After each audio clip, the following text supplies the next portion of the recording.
दिनांक 23 ऑक्टोबर रोजी बरड शेवाळा येथील जिल्हा परिषद शाळेच्या परिसरात भूमिपुत्राचा गौरव सोहळा उत्साहात पार पडला।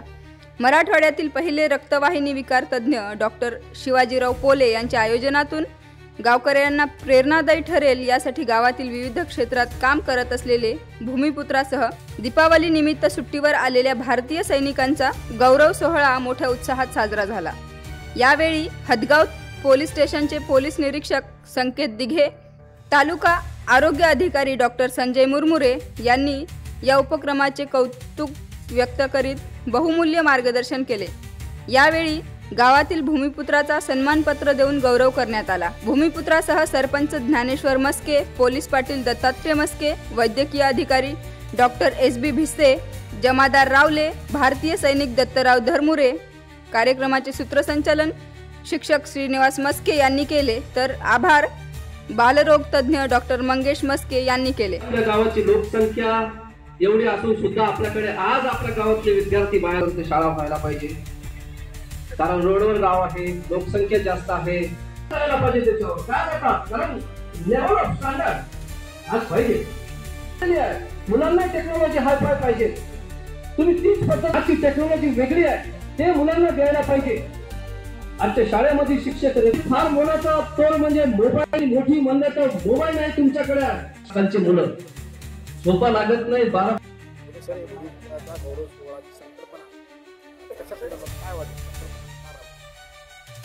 बरड शेवाळा तालुका हदगाव जिल्हा नांदेड आज दीपावली निमित्त सर्व भूमिपुत्र वेगवेगळ्या क्षेत्रामध्ये इतरस्थ ठिकाणी गेलेले आहेत। तालुका जिल्हाच नाही तर महाराष्ट्रभर आणि महाराष्ट्राच्या बाहेर पण गेलेले आहेत। येणाऱ्या या काळानं निसर्गाने जे आज शेतकऱ्यावर मात केलेली आहे ते दुःखद घटना आपल्या सगळ्या शेतकऱ्यावर दुष्काळ झालेला आहे, ओला दुष्काळ ज्याला जे म्हणतो, ते सगळे निराश झालेले शेतकरी आहेत। त्यांना एक प्रेरणादायी एक ऊर्जा यावी, त्यांचे जे पाल्य मुलं आहेत त्यांना एक प्रेरणा द्यावी। या भूमिपुत्रांनी म्हणजे आपापलं तर स्वतःचं केलंच, पण आपल्या गावासाठी काहीतरी करावं। या इथून गेलेल्या भूमीमध्ये आपण जन्म झालेला आहे, कर्म केलेले आहेत, ते पूर्ण जगभर पसरलेले आहेत, पण आपल्या गावामध्ये त्यांच्यासाठी काही करावं आणि अशा या नैराश्यमय जीवनामध्ये काहीतरी प्रेरणा द्यावी त्यासाठी हा नियोजन केलेला आहे। दीपावलीचा आवेश यासाठी दिनाचं साधलेलं आहे, कारण दीपावलीमध्ये सर्वजण आपण एक सण साजरा करण्यासाठी दूरदूरून येत आहोत आणि या निमित्ताने सर्वजण गावकरी मंडळी, सर्व पदाधिकारी, सर्व डॉक्टर्स मंडळी, आमच्या इथं उपस्थित असलेले वैद्यकीय अधिकारी व इतर सर्व शिक्षक वर्ग आणि इंजिनियर्स, डॉक्टर्स आणि इतर सर्व म्हणजे पदावर असलेले सगळे जण इथं आलेले आहेत। याचं एकच धोरण म्हणजे येणाऱ्या पिढीला एक प्रेरणा मिळावी की या गावातून आपण शिक्षण घेऊन पूर्ण जगभर जरी फिरलो तरी आपल्या मातीत काहीतरी देणं आपलं कर्तव्य आहे आणि त्यासाठी ती प्रेरणा म्हणून हे यासाठी आम्ही हा कार्यक्रमाचं नियोजन प्रथम वर्ष इथे केलेलं आहे। बरड शेवाळा येथे परिसरातील जे काही आपले कर्मचारी वर्ग असतील किंवा MBBSला इंजिनिअरिंगला ज्यांचं निवड झाली आणि त्याचबरोबर आपला बळीराजा यांचा सत्कार या बरड शेवाळा येथे आयोजित केला। डॉक्टर शिवाजीरावजी पोले सर, रक्तवाहिनी विकारतज्ञ छत्रपती संभाजीनगर यांच्या संकल्पनेतून हा कार्यक्रम इथं आयोजित केला। या कार्यक्रमाला खूप मोठा प्रतिसाद आपल्याला इथं मिळाला आणि हा नुसता सत्काराचाच कार्यक्रम होता, त्यांनी समाजामध्ये जनजागृती करण्याचं सुद्धा इथं काम केलं। त्या कार्यक्रमाला माननीय दिघे साहेब, पोलीस निरीक्षक हदगाव डॉक्टर साहेबरावजी भिसे, वैद्यकीय अधिकारी, त्याचबरोबर इतर सुद्धा मान्यवर इथं उपस्थित झाले होते आणि या समाज प्रबोधनाच्या कार्यक्रमातून नक्कीच विद्यार्थ्यांसाठी आणि पालकांसाठी एक दिशा देणारा हा कार्यक्रम इथं आयोजित केला। कार्यक्रम आयोजित केल्याबद्दल मी माननीय शिवाजीरावजी पोले सर यांचे मनपूर्वक आभार मानतो। धन्यवाद। दिनांक 23 ऑक्टोबर रोजी नांदेड शहरातील मरळक या ठिकाणी असलेले श्री विमलेश्वर महादेव मंदिर येथे महाआरती करण्यात आली।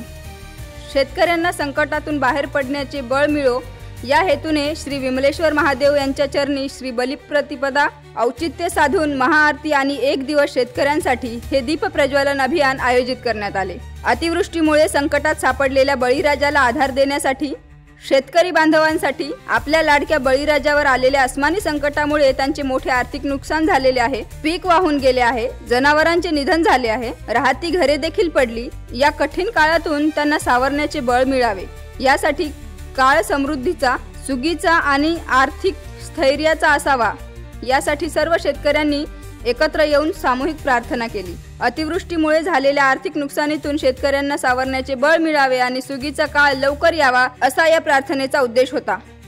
माता भगिनींच्या हस्ते जवळपास 1000 दिव्यांचे त्या ठिकाणी दीप प्रज्वलन करण्यात आले. जगाचा पोशिंदा जगलाच पाहिजे अशी नागरिकांनी महादेवाच्या चरणी प्रार्थना केली.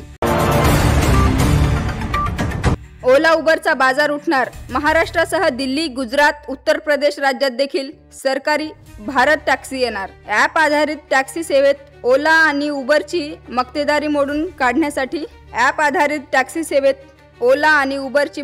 मोडून काढण्यासाठी केंद्र सरकारच्या सहकार विभागाच्या पुढाकाराने देशात लवकरच भारत टॅक्सी ही नवीन सेवा सुरू होत आहे. पायलट प्रोजेक्ट म्हणून ही सेवा सुरुवातीला दिल्ली, महाराष्ट्र, गुजरात आणि उत्तर प्रदेशात सुरू केली जाईल आणि त्यानंतर ती देशभरात विस्तारित केली जाईल. ओला, उबर आणि भारत टॅक्सीचा सर्वात मोठा फरक म्हणजे या मॉडेलमध्ये टॅक्सी चालक हे केवळ नोकर नसून ते या सहकारी संस्थेचे सहमालक असतील. त्यामुळे नफा थेट चालकांना मिळेल, त्यांची आर्थिक पिळवणूक थांबेल आणि त्यांना व्यवसायात सन्मान मिळेल. नो कमिशन आणि वाढलेले उत्पन्न. ओला, उबर सारख्या कंपन्यांकडून चालकांच्या उत्पन्नातून घेतले जाणारे जास्त कमिशन या सहकारी मॉडेलमध्ये घेतले जाणार नाही. याचा थेट फायदा चालकांना होईल आणि त्यांचे मासिक उत्पन्न देखील वाढेल. भाऊराव चव्हाण सहकारी साखर कारखान्याचा 30वा गळीत हंगाम शुभारंभ उत्साहात पार पडला. यावेळी कार्यक्रमाचे अध्यक्ष महाराष्ट्र राज्याचे माजी मुख्यमंत्री माननीय श्री अशोकरावजी चव्हाण साहेब उपस्थित होते. कार्यक्रमाचे उद्घाटन महाराष्ट्र राज्याचे सहकार मंत्री माननीय श्री बाबासाहेब मोहनराव पाटील यांच्या हस्ते झाले. प्रमुख उपस्थिती कार्यक्रमाचे अध्यक्ष माननीय खासदार श्री अशोकरावजी चव्हाण उपस्थित होते. डॉक्टर श्री अजितजी गोपछडे, खासदार राज्यसभा, माननीय सौ अमिताताई चव्हाण, माजी आमदार भोकर, माननीय आमदार ॲडव्होकेट श्रीजयाताई चव्हाण, आमदार भोकर, माननीय आमदार डॉक्टर तुषारजी राठोड, आमदार मुखेड, माननीय आमदार श्री राजेशजी पवार, आमदार नायगाव खैरगाव, माननीय आमदार श्री जितेशजी अंतापूरकर, आमदार देगलूर व तसेच भाजपचे सर्व कार्यकर्ते त्या ठिकाणी उपस्थित होते. आता ज्या जिल्हा परिषदच्या निवडणुका आहेत ना, त्याच्यामध्ये युवकांना काही स्थान असेल की नाही, किंवा युवकांसाठी काय? युवकांना स्थान राहील, अनुभवी लोकांना स्थान राहील, जुन्याचा आशीर्वाद राहील, तिन्ही गोष्टी करायच्या. त्यामुळे युवकांचं स्थान नक्कीच राहणार, पण अनुभवी सुद्धा लोक लागतील. दोघांचं संमिश्रण कसं करतात हा प्रयत्न आमचा. युवा पिढीचं सर असं आहे की त्यांना नॉलेज आणि एज्युकेशन सगळ्याच गोष्टी आहेत, त्याच्यानुसार एक्सपिरियन्स त्यांनी घेतलेला आहे. मतदान शेवटी मतदान पण आहे. हो ना बरोबर आहे. लोकांमधून नाव आलं पाहिजे, सामाजिक कामही त्यांचं लोकांतून नाव आलं पाहिजे. हो. तुमच्या भागातील अशाच घडामोडी पाहण्यासाठी पाहत रहा युवा राज्य न्यूज लाईव्ह, बातमी जी प्रभाव पाडेल.